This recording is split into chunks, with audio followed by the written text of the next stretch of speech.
Hi there, can you hear me? I don't need to use that? No, I'm okay. Right, thanks for having me, as they say. I'm also a Nicer Tuesdays virgin, and I want to be a travel blogger. That's what I'm going to call myself from now on. But I'm actually a writer, and yeah, I'm a writer. I write books and I write journalism when it still pays. But I came up with this idea to mark the 40th anniversary of punk, which I'm sure you're all really bored of hearing about already. You know, terminal punk fatigue is setting in as I speak. But I came up with this idea of mapping it out in London, which is really where it started. And I went to the map maker, Herb Lester. I produced a map with them before, and just talked to them about my experiences in London at the time. This is me in 1977 at an address which doesn't appear in the map. This is Elizabeth Photo Library in Cleveland Street, just north of Soho. About 20 minutes later, I'm going to be beaten up by teddy boys for looking like that. The policeman who came to save me told me that I deserved it because I shouldn't go around looking like that.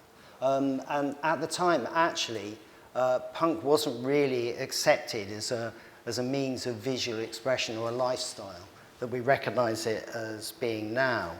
And this clip from the Sex Pistols biopic, The Great Rock and Roll Swindle, kind of talks about that. First of all, we're going to hear from Malcolm McLaren, the late Malcolm McLaren, who managed the Sex Pistols, and then we're going to hear from a leading London councillor.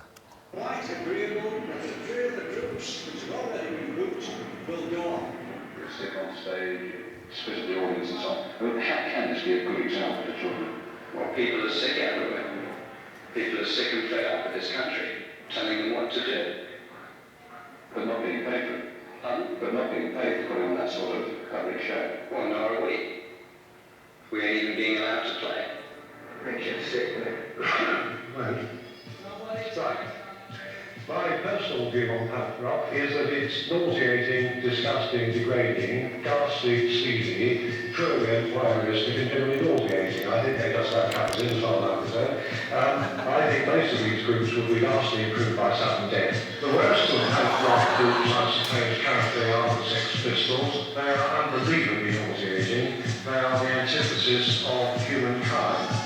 I would like to see somebody dig a very, very large, exceedingly deep hole and drop that whole bloody lot down it. You know, I think the whole world will be vastly improved by their total and utter non-existence. Right, well, that was Bernard Brooke Partridge, who later became leader of the General London Council, which was kind of the mayor's office of its day. And this is 40 years later. This website was launched at the beginning of the year. There's a punk at the back of the audience. Paul's in trouble already. Designed by, with a bespoke typography by Neville Brody, as they call him, the revolutionary graphic designer. And this is very much part of the establishment now. It's part of the tourist industry, if you will. Punk's not dead, so says the London Fashion Week Daily. So it's said on Saturday, at least, in the alphabet, pointing out all of this activity that's going on. And so I talked to Herb Lester about the ways in which we could approach this in an unpredictable way. And we hope that we've pulled it off. As I said, I worked on another map with them based on another of my books called The Look a few years ago. So I knew that they used different designers for each project. And the designer they suggested for this map was a Canadian. He's under 30. He's by no means a punk or enthralled to any of that imagery. His name's Mike Haddad, and I liked his work, and in particular I liked the way it sort of invoked the spirit of this early 70s graphic designer called George Hardy, who I happen to know and I admire a lot. And he produced a lot of the graphics for Hypnosis, the record sleeve designer, and they produced a lot of the work for the antithesis of punk. He did the graphics for Pink Floyd's Dark Side of the Moon. So I thought it'd be interesting to chuck him into the mix.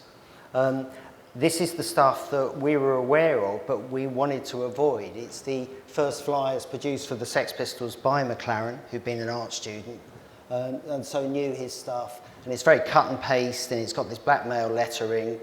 And it became the visual language of punk pretty quickly. This is Sniffing Glue the DIY fanzine from the period. Jamie Reid kind of formalised that, the graphic designer and art director for the Sex Pistols, with his work for them, and then others got on board. That's Jamie Reid's album sleeve there, and these are record sleeves by Barney Bubbles at the top, and below Linda Sterling for the Buzzcocks. So Mike Haddad came up with some variations, some quite nice ones, but they were still veering too close to what we knew would be the GLA's look of punk. We liked his design, which looked like a bit of archaeology. He was kind of suggesting this is all a very long time ago. But he had to vibe it up a bit. And we think that he did a good job. This doesn't quite capture this energetic, sort of pinky colour that we achieved there. And he also used London iconography, we think, in a new and exciting way. That's the map there, and that's the back of it, which contains and resolves all the information. There are 111 addresses in the map, and then there's a 28-page booklet which contains all of these snippets of information about them. So it was quite a task, I think, for him to get there. We broke it down into sections such as routes, and we talked about those things that have gone, predictably, of 8 of the art schools mentioned, because punk was very much an art school movement.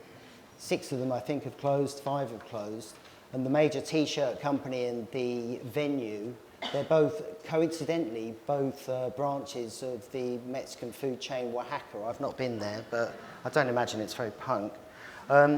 We wanted to kind of piggyback on the bandwagon of the anniversaries quite early. And so we chose the 40th anniversary of the gig, which the Sex Pistols played, which garnered their first big coverage in the NME.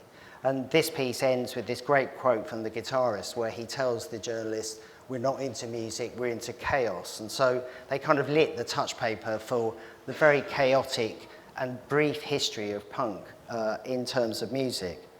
I've done the rounds of appearing on various radio stations that nobody ever listens to, but this is Gary Crowley, and he was one of those people who kept on asking me, what about punk now? It doesn't have any relevance, does it, really? Well, I think it does, but it's not in music, it's not in bondage trousers, it's escaped the stylistic confines of fashion or music, you know, 3-chord kind of rock.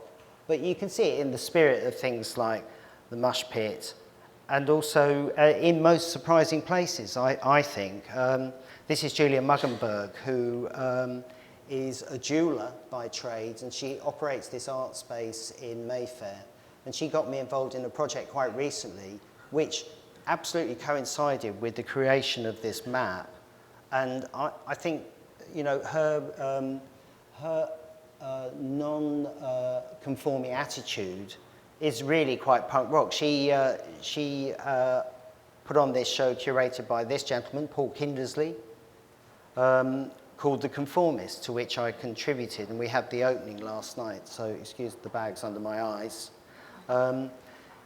We included, you know, such people as Julie Verhoeven. The ideas of transgression, which have always been present in punk, were there.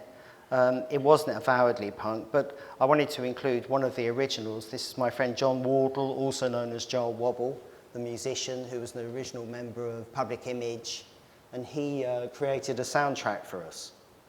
It kind of loops back in a way because he appears in the map. He tried to beat up the the TV presenter Whispering Bob Harris because they wouldn't play punk music, and that resulted in the Sex Pistols being dropped by their record company. I also provided a design by McLaren and Westwood from their shop Sex. And then that looped back into the map because their shop at 430 Kings Road was a major fulcrum for all of the ideas which were disseminated by punk. I think it was, in a way, even though I was going over this quite well-known turf, a bit of a voyage of discovery, because we found that Punk, the 111 addresses, were based mainly in 3 areas. The lower part is Chelsea and Fulham. The upper part is Notting Hill and Paddington. And then Soho, where nearly 20% of the addresses that appear in the map were. And it was quite instructive because where we are now, and the area around it, there isn't a single address. This didn't make a mark at all at the time. I think in 40 years, obviously this area will be what estate agents call the creative quarter. But I wonder whether we might have inadvertently sort of discovered that maybe we've reached peak in this area, and so where is it going to be next? Because is this going to be the next Chelsea? Well, that's just one of the things that was thrown up by the map, and I hope you enjoyed that presentation about it.